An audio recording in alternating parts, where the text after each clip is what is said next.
Man, if I had a dime for every time I got shot, man. Ask you about all the times you got shot. Yeah, please bring up all the times I got shot, yes. Welcome to Tape Swap Radio. Our guest today is Food Truck.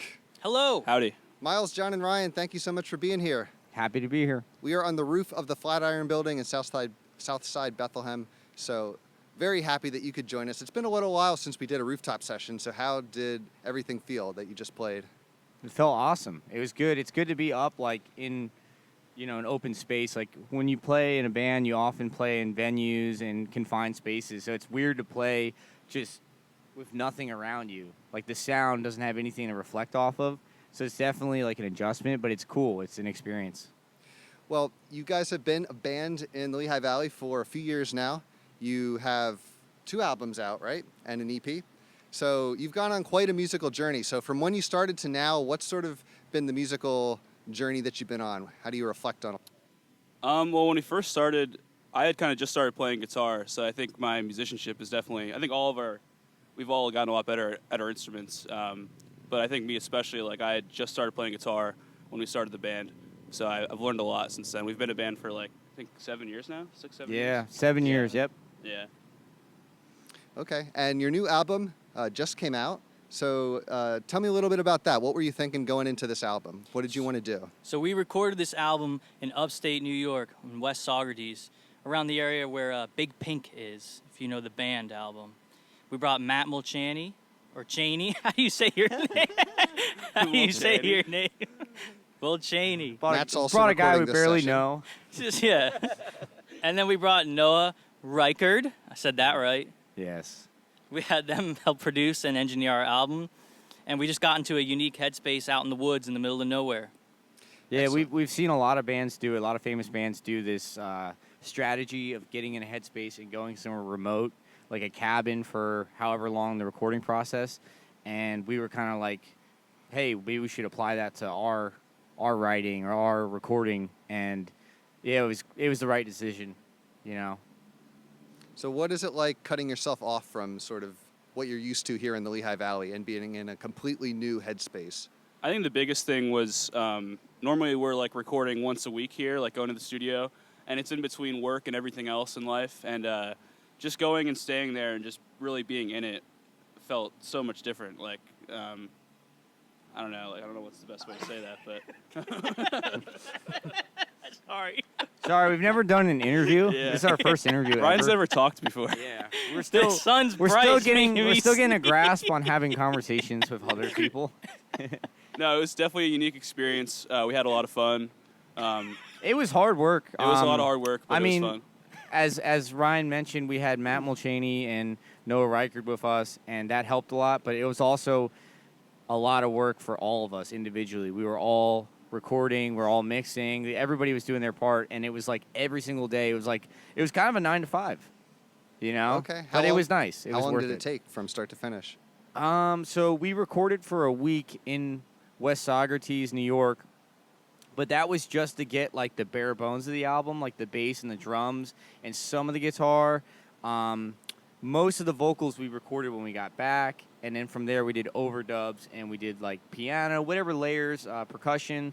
So I would say we started in December, recorded for a week in New York, then came home and we recorded the whole album, the rest of it, over the course of probably 7 months, 6 months. Yeah, So the whole process probably took about 8 months. I think a year, because I think we started writing the songs last July. If you count the writing process, then it would be a year. But if you're just going off from recording, I would say it was 8 months recording and then a whole year, just the whole process. Okay. One of the things that stuck out to me at the cabin, one of the days we were recording from 10 a.m. to 3 a.m.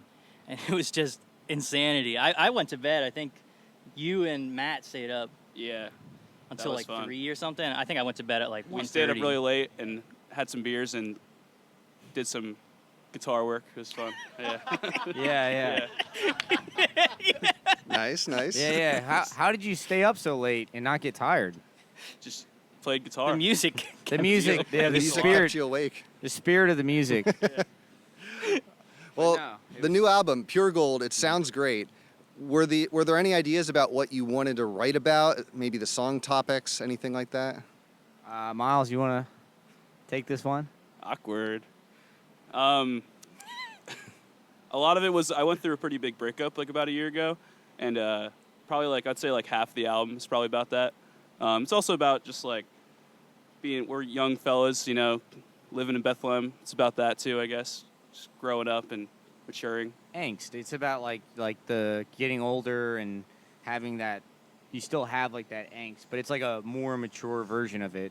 Some of the songs for me were just about like relationship stuff, like not as significant or as big as what he's talking about, but just like, you know, in and out of relationships. And then my whole thing was self-identity and also just my commitment to the band. You know, like it's hard working like full-time jobs and all those other commitments in life. And as you get older, it's harder to stay committed to like bands and like stuff that's more of like seen as a hobby. So it's my struggle with that, with staying consistent with these guys. Yeah. Which I overcame, but some of my songs I think vent some of that frustration. So. Have you all played music a long time? Has it been like a whole life thing for you guys? Me and Ryan have been in bands for a long time. Like, I mean, I don't want to speak for you, but I've been in several bands. I actually started out on drums, so I've been playing music since I was, like, with live bands since I was probably 15. Okay. And I just turned 27, so 12 years. And I think you're probably around the same number. Oh yeah, I started playing when I was 9. I'm 9. 27 now. But like live, like bands, like in a band-wise, band. like cover bands or whatever. Yeah, first I started with the snare drum, like in a marching band. Oh, okay. I did marching band all throughout high school, and jazz okay. band, concert band, all that stuff. And my first like rock band was probably like sophomore year of high school. Okay. So maybe what is that, like 14 years old? Something like Yeah, I think that's like 14, So yeah, I've been that's I've like been 15, in I think. a handful of bands. Okay. Yeah. And then Miles' first band was Food Truck. Yeah. This is your first band, Miles? Yeah, this is my first band. Okay. Yeah. I think he's doing pretty good. Yeah, I guess so. This is the best band I've This ever one's been my in. favorite. Yeah. Same. Yeah, my first show was with me and John did an open mic together at Arts Quest in Bethlehem. Yeah. And that was my first time ever. Well, that wasn't your first time performing. That was my first time singing. That was my I've first time never performing sang ever. in So. front of people. Yeah. Okay. So that was a memory Yeah. right there. It's good. Very cool. Well, you guys have played a few events that Tape Swap Radio has put on, and you are actually privy to the loudest band I have ever seen live. And I've seen a lot of bands live, but you played at our Grill and Chill event in the backyard of a Scandalo in Bethlehem, and there was a band that played after you called Sandy Beamer from New York. Oh, I don't know if you remember them. They were a noise Yeah. band, right? They were like instrumental. They were instrumental, right? I believe so, yeah. They were the loudest? They played so loud. It was so loud, This yeah. was outside. We had the cops called on us. I don't know if you remember that. We had the owner of the building, a Scandalo, come out, and Allison, she said, "Oh, our neighbor said she's going to call the cops on us." So I don't know if that happened because we wrapped up pretty soon after that. Oh, wow. But it just brings to mind that you guys have been a part of doing Tape Stop Radio and some pretty crazy things that we've done. Have you ever run across any sort of close calls, maybe yeah. things yeah. like that when you're playing live? Oh, man. I have a quick one that's we pretty have good. a lot of just the one stories. from the one from last week. Yeah, go ahead. Oh yeah, our last show we went to Harrisburg, and my oil light started like flashing, and it was like yelling at me like, "Stop! Pull over! Low oil pressure!" And so that was stressful. And that's an hour and a half or hour. It was It's almost almost 2 2 hours, right? yeah. Yeah. This is stressful. That was scary, and that was on the way there. So then we still had to make it back. We've had so many stories. Remember I forgot my Reading? bass. I forgot my bass at a show one time. Oh, no. Like I got to the venue and I didn't have a bass. Wasn't that at their show? I think Your so. mom had to drop it off. Yeah, this is a long time ago. Oh, Yeah, Mom. Shout out to Mom. The one time we played a show in Reading, and John took his shirt off because it was pretty hot, and it was one of his favorite shirts. It was like this cool, like tie-dye Bob Dylan shirt, and he took the shirt off, and this girl was like, "Can I have the shirt?" And he was like, he kind of just said yeah because we were playing. We didn't want to like be weird, and he gives her the shirt, and then she like actually like took it, and then John didn't have another shirt. He's just walking around shirtless after the show, and he's like, "Hey, can I have my shirt back?" And she like hid it somewhere, and we had to like go. She was playing like hard to get. Yeah, with she the was shirt. like, she wasn't giving us the shirt back, and then she like hid it somewhere, and we had to like go look through. It was like this guy's house. And we were She like, hid looking it through in this guy's house. Yeah. So like they had like a separate section for like the show, But the rest of the house was a regular house where he lived at. But he was in one of the bands, and he was so gracious to host shows at his house, which I think he still does. And he had this whole, like, curtain system where, like, you don't go past the curtain because that's, like, his personal stuff. She went into his personal, like, his room or one of his rooms, went into one of his drawers and put my shirt in there. And she, like almost gave me, like, a riddle. Every time I'd ask where the shirt was, she'd be like, well, it's, you know, it's around the house. And I'm like, I don't feel comfortable going into this guy's, like... So then eventually I kind of had to be like an asshole and be like, I need my shirt. And then she showed me, and I'm like, how would I have ever like found this? It was so awkward. That was the same show that you fell off your amp and broke your foot, right? Oh, yeah. We used to do this thing where we jump on top of our amps. We stopped doing that.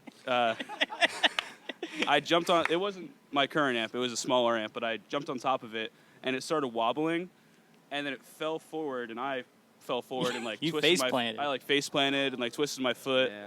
And I didn't break my foot, but I think I pulled something pretty bad. I had to wear like this boot for a little while. We called him Boot. That was his Yeah. new name for I a played while. a couple shows in the boot too. Well, we had it was the summer of 2021 or something like that, and we had like so many shows lined up. Like every single weekend, we had like 2 shows. So like we had a show the next day, and then a show like the following week, and like so then it was so funny. We have these random photos of just him in a boot, and we can always tell what time period it is because of his boot. It's the boot era. Yeah, it's I the get boot it. era. Yeah. All right. Well, I'm going to ask each of you a question right now. And the question is one piece of gear that you can't live without. It's a good question. So, Ryan, let's start with you. One piece of gear that you can't live without. Dunkin' iced coffee. Okay. No. No, No. you're supposed to say snare drum. How about medium mocha iced coffee, Ah. cream, no sugar? I can't live without that. All right. This interview is not sponsored by Duncan. I'm just putting that out So there. does it have to be gear, or can No. it just be random stuff? I'm joking. Usually we ask about gear, but No. if there's something else that's essential, but you can go I ahead. need my snare. You are right. I need my snare Yeah, drum. you love your snare I do drum. love He has my a snare really, drum. He has a really nice snare drum. I Okay. love it. Well, I'm gonna tell grab them about it. What's it made out of?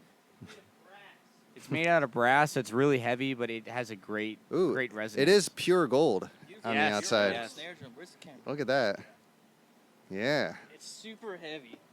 Oh yeah, listen to that. that's nice. But yeah, this is my little baby, my little guy. There's a pumpkin on there too. I got that from Matt. Okay. But yeah, I do love it. I love my SJC snare, my SJC kit. I recently got it. It's like my dream drum set, my dream snare. So I'm Okay. really, really stoked. Okay. That's my real answer. All right. Very nice. Snare drum essential, of course. John, what do you got? This is my preamp. It's a Sans amp. It's like super famous. Think a lot of A lot of fans lot of the of amp. producers, mixers, engineers, bass players, even some guitar players love Sans amp. So it's just a preamp. It's a always on kind of pedal. If I'm plugged in, this is on. It just smooths everything out. It gives you like really nice clarity, presence. I'm a huge sucker for like those kind of pedals, like compressors and stuff that like really like fine tunes the sound. So, because like a lot of people with pedal boards will have so many different effects and stuff, and as a bass player, all I care about is my tone. I love my job as being the glue between the drums and the guitar, and so this is like this changed everything for me. Like I feel like our music, or at least my bass playing, got better once I invested in more pedals, but especially this one. So I can't live without this one. Shout out to Sustain Chapel. I actually had some issues with this, and Nick fixed it. So, but yeah, this is my favorite pedal, hands down. Probably favorite piece of gear besides my guitar and my amp. This is number one. All right. And Miles, what do you have? I would say, like you said, like besides my guitar, I would definitely say this is my most important pedal. The key, it's my main distortion I always use. The Big Muff. Big Muff, yeah. Any Big Muff's great, but this one's my favorite. It has this like switch on it called the Wicker Switch. Kind of just makes it real like high end and loud and fun. But yeah, this is my favorite piece of gear for sure. Gotcha. Big Muff. All right. Well, guys, love the new album. Thank you. I think it turned out really nice. And it's certainly, I've seen you guys grow, sort of mature as a band, if you were, from the very first album through the Shift EP that got picked up by WDIY that we're recording on the roof of. But that got a lot of play at WDIY, and the hosts there really love it as well. And now the new album, I think you're on a great trajectory, and you're just making more and more great songs. So we really loved having you. Thank you so much for being here. And we're going to end the interview, as we always do, with a pick from the band. So we're going to ask you for one band you ran across playing live, give a shout out to them, and we'll end the interview with a song from them. That's a great question, and thank you for all your kind words. Yeah, thank you so much for supporting us throughout all the years and for having us today. Damn it. They don't know what time it is. Shh. All right. Ryan, what do you think? Bands we came across playing. What do you think, John? Well, I like when we go in order, so. I got to think about this for like 30 All right, seconds. I'll go first. I don't know if I'm going to take any of your answers, but there was a band called Mush. It was Mushhhh. I think it was 3 H's, and they were incredible. They just had a really loud sound, and the drummer was the singer. And like sometimes when the drummer is the singer, and this is my own personal taste, it's like they're like constantly swinging. It's not their fault. It's just a very physical instrument, you know. Mm-hmm. And like the mic will move, and like he's one of these drummers where like he can separate his drumming from his vocals. Like the drums like don't affect his vocals at all. It sounds like some guy just standing and singing. And he's a great voice, number 2. And so I love that. I love that like the drumming didn't interfere in any way with the singing. And I love that he was a great singer. His name's Kyle, and he's a great drummer. So that made the band. And then the guitar player, Jake, was phenomenal. He had one of the biggest pedal boards I've ever seen. Jeff was their bass player. He was great, too. And, like, they were all, like, it's like kind of like Food Truck where it's like they all balance each other out. And so their name was Mush, and they're from East Stroudsburg. They're not a band anymore, unfortunately, but shout out to them. They're, like, my favorite local band amongst many others, but they were always my number one. They just had the energy. They had so many different genres combined. And it's a shame that they're not a band anymore, but that was our favorite band to play with. And they're just great people, too. Okay. I Great. like... Oh, sorry. Well, we only have time to do one. But if you guys want to give another shout out, you can. Sorry, I would have taken it then. I mean, if you want to shout out some other bands too, but we have time for one song to play. Pale Fang. Oh, yeah. Best local band. Best local band now? Sure, yes, Pale Fang. Can I shout out the Redos? And the Redos, Sure. of course. Because I feel like they're playing like jazz, prog, punk, and it's weird and it's different. The Redos And are it's doing cool. Yeah. that? I thought they were like country. Oh, yeah. I think I mixed them Yeah, up. we're mixing it up. They're actually techno. Techno. There's They too do many that song bands to shout Sandstorm, out. right?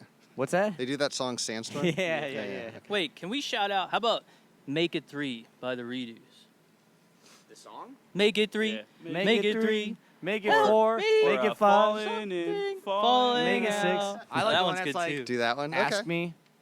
Ask me. Na, na, na, na. Wait, Pre-Boom. Yeah, Pre-Boom's my favorite. I like that one where he's like what is he like? He's like, it's the final countdown. That's Redos, right? Wait, put this. Don't listen to what John said. Put this in. Redos are cool because they got chords that you never heard before in punk songs. Okay. Yeah, they have their own guitars. They manufacture their own guitars, and they have this thing called a silly string. They have a little Oh, string. yeah, that's- I've heard of the silly yeah, string. silly string. Yeah. They made that popular. No, 'Cause you- actually has an extra finger, so he can do really crazy. Yeah, voices. that's why when you shake his hand, it tickles. Yeah, I noticed. Yes. All right. Well, we'll end the interview on one of those bands. We'll have to do some No, work we on changed that. our mind. We don't like any Redos. bands. Yeah, we no don't bands. listen to music. We'll just play the session 2 times in a row. Yeah. That'll be the whole Cut show. the interview. I mean, All right, Food Truck, Miles, John, and Ryan, thank you for being here. Thank you. thank you.